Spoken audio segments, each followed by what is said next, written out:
So we're gonna do a run on the easiest hill in Colorado, I think, for beginners, from top to bottom. It's at Breckenridge. It's called, what is it called? Silverthorne. It's a good time, bro. Takes about 4.5 minutes from top to bottom. And it's nice and easy and wide open.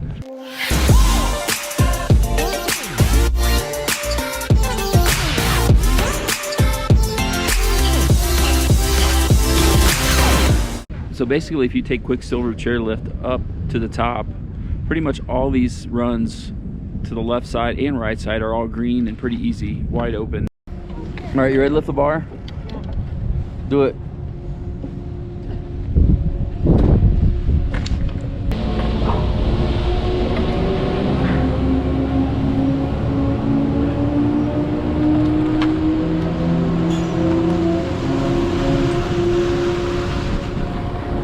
So let's do top to bottom run with our volunteer Jesse here. Here we go.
Colorado, in my opinion.